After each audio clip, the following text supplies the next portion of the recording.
జగిత్యాల జిల్లా అదనపు collector BS లతపై ఎమ్మెల్యే డాక్టర్ సంజయ్ తీవ్రంగా మండిపడ్డారు. మీరు రాజకీయ నేతలా లేక అధికారులా అంటూ సీరియస్ అయ్యారు.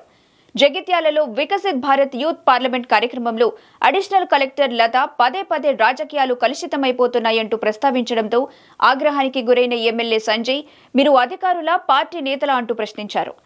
తాము మీ అధికారుల విషయాలు మాట్లాడితే బాగుంటుందా అంటూ మందలించారు. మరి వన్ నేషన్ వన్ ఎలక్షన్ అంటే ఒకే దేశం ఒకటే ఎన్నికలు అనేది ఇప్పుడున్న ఆలోచన విధానం ఇట్లా చేస్తే బాగుంటుంది అని అనుకుంటున్నాను. స్వయంగా స్వతంత్ర ప్రతిపత్తితో బాధ్యతతో పనిచేసినప్పుడే మన ప్రజాస్వామ్యం పరిడవిస్తుంది. సో ఏకీకృతంగా కాకుండా అన్ని రాష్ట్రాలు కూడా స్వతంత్రంగా ఆలోచించాలి, స్వతంత్రంగా నిర్ణయాలు తీసుకోవాలి. ఇప్పుడు పర్యావరణం పట్టించుకోకపోతే వచ్చిన నష్టం ఏంటి అంటే నష్టం వస్తుంది. హిమాలయాలు కరిగిపోతున్నాయి, సముద్రాలు పెరిగిపోతున్నాయి, భూమి తరిగిపోతుంది, ఉత్పాతాలు వస్తున్నాయి, అధిక వర్షాలు వస్తున్నాయి, అగ్నిపర్వతాలు వెళ్తున్నాయి, సునామీలు వస్తున్నాయి. The same thing will be happened in political weather also. కాబట్టి మీరు దీర్ఘంగా లోతుగా ఆలోచించి మన బ్రెయిన్ మాత్రమే వాడాలి, అయ్యే తీసుకోవద్దు. మూర్ఖపు ఆలోచన విధానాలతోటి అది కూడా క్రాష్. సో మూర్ఖంగా స్వార్థపరంగా చేసే ఆలోచనలు నిర్ణయాలు అనేది తప్పు. సో వాళ్ళది తెలుసుకోకపోవడం మాత్రం అంతే కదా. సో జాగ్రత్తగా యువత ఆలోచించి కలెక్టర్ గారు district officer. She was saying so many things, her opinion regarding one nation, one election. But at the same time, slightly, as you know, she deviated, which I have object. I don't want to prolong it. It's not correct. Pollution is there in every sector. It is there in teaching sector. It is there in medical sector.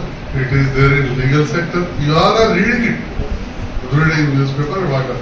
ఇక ట్యూబులలో వస్తున్నాయి, కొన్ని ట్యూబులు correct, కొన్ని ట్యూబులు correct కాదు. ఎట్లయితే అన్ని tube ఒక తీరు ఉండేది, అదొక. So that's one point. ఎప్పుడూ రాజకీయాలు చేయద్దు. దాన్ని నేను నమ్మకుండా మీరు కూడా యువతగా చూస్తున్నారు. తిట్టడం ఇక్కడే కాదు, బయట కూడా అక్కడే ఉంటుంది, ఇక్కడే ఉంటుంది, నడుస్తూ ఉంటారు. సార్ మాట్లాడి మెచ్చుకుంటుంటారు. ఇంతకుముందు నేను ఎక్కడ హత్య అయినాను అని కృష్ణ మెచ్చుకుంటాను. మేడం కూడా నేను నిన్ను అనలేదు సార్, ఇంక జనరల్ అన్నాను. మరి నేను జనరల్ గదే మొదలు పెట్టినంటే మరి కథ ఏం జరిగింది. పోలీస్ స్టేషన్ పోతే ఏమంటున్నారు, తహసీల్ ఆఫీస్ పోతే ఏమంటున్నారు మీ పెద్దలు అడిగితే, లేకపోతే మున్సిపల్ ఆఫీస్ పోతే ఏమంటున్నారు, లేకపోతే ఇంకొక మొన్న ఒక డిపార్ట్మెంట్ హెడ్ని సస్పెండ్ చేసి పారేసారు వ్యవసాయానికి సంబంధించి. అందులో ఉండదనుకుంటారు, అలా జరిగింది యూరియా బ్లాక్లకు అయింది. ఈ అవన్నీ నేను మొదలు పెడితే కథ మొదలు పెట్టారు. మా ఐదర్ బరాబర్ బెటర్మెంట్ సెల్ ఉన్నదే మాట్లాడుతున్న అవన్నీ నచ్చలే సీక్రెట్ ఇవ్వడు. కానీ ఆంధ్రికాడే ఉండాల్సింది అని తప్పేది. నాకు కరెక్ట్ అని చెప్పినా అది మీరు కొంత గందరగోళానికి గురై ఉంటారు. సో క్లుప్తంగా ఇవన్నీ ఉంటాయి. That is another part. ఈ సబ్జెక్ట్ సంబంధమే లేదు. నేను ఐ రిక్వెస్ట్ మై జర్నలిస్ట్ కానీ మీరు కానీ పిల్లలు కానీ ఎవరైనా చేసినంత పెద్ద పట్టించుకోకండి. But what said objected is I stand by it. ఎందుకంటే ఒక శాసనసభ్యుడు ఉన్నప్పుడు పొలిటికల్ పొల్యూషన్ అంటే ఇంకుంటా కూర్చుంటే డబ్బు మనిషిని అయిపోతుంది. అది ఎక్కడ కూడా ఉన్నాం. ఇదే కాదు, ఏదైనా కానీ నేను అన్నప్పుడు we don't keep quiet. You also should not keep quiet. మీ సిటిజన్స్ ఉంటారు, వాటికనే నీ మీదనో మీ తమ్ముడిలో భారమే తోకుంటారు. మీ కమ్యూనిటీలో మాత్రమే తోకుంటారా? ఉంటావు కదా.